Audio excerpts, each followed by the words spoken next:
All right, so it is Wednesday late afternoon and I'm getting ready to pull dinner together. It's been a really crazy week. My husband and I were in Panama last week and we got back Saturday, but our luggage literally just got back today. And we also had some power outages and just work and just life stuff that happens when you're gone and you come back, and so it's just been a really hectic week. So, and when I got back, I didn't really do my full, grocery shopping trip where I go in and inventory my refrigerator and my pantry and then stock back up after being gone for a week. But I did make a short trip to the grocery store and picked up a few items. And so what we're going to have tonight, because it's Wednesday, we'll do spaghetti. So very simple and easy. This is a plant-based meal that, it's not uncommon in our house, but the variation of it, may differ depending on what veggies I have on hand. But for today, what I have, I've got a whole wheat spaghetti pasta, and obviously if you have gluten sensitivity or celiac disease, you'll want to do a gluten-free version of pasta.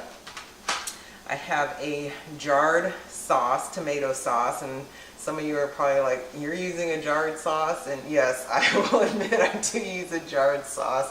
It's just easier. I mean, it just saves a lot of time.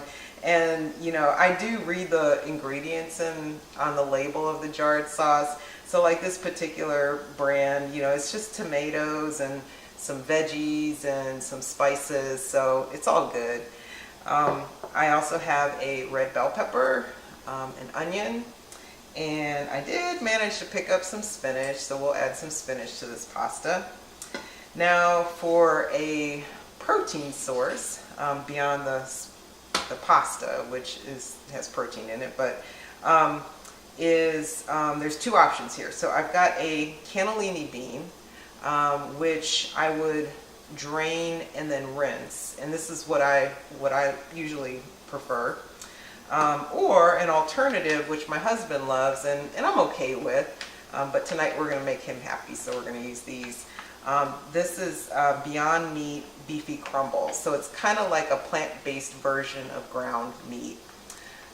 So we're going to use this.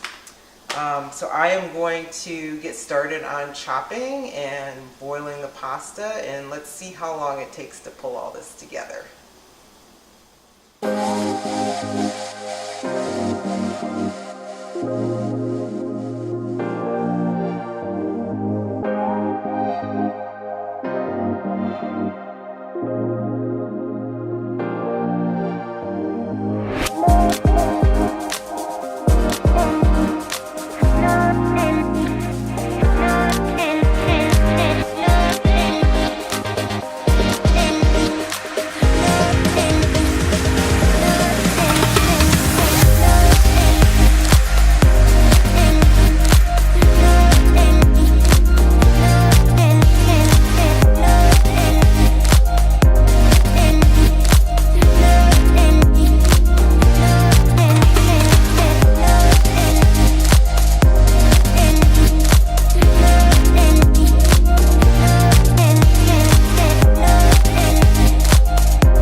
so it took me about 20 minutes to pull this together, which isn't bad, right? It's really just the boiling of the water for the pasta and then chopping and sauteing the vegetables. What's really neat about whether you're adding the cannellini beans that are drained and rinsed or the plant-based beefy crumbles, you really just add those in at the very end while the sauce is still warm, because they just kind of melt into the sauce. You don't have to worry about cooking them to death because it's plant-based and not animal-based, so you don't have to worry about like the food poisoning part of it, so which is really cool. Also, you can also top this with like a fresh parsley or fresh basil to give it a nice fresh flavor, but I did not pick any fresh herbs up from the grocery store, so I don't have any. But you know, if you do decide to give this a try, feel free to use whatever veggies you have in the refrigerator. You could use carrots, you can use a green bell pepper instead of a red or an orange, whatever color. You can use mushrooms, would be really tasty. I also added some crushed red pepper to give it a little kick because we do like it a little spicy. But the options are almost limitless. So anyway, I hope you give this a try and I hope you enjoy it. To your health.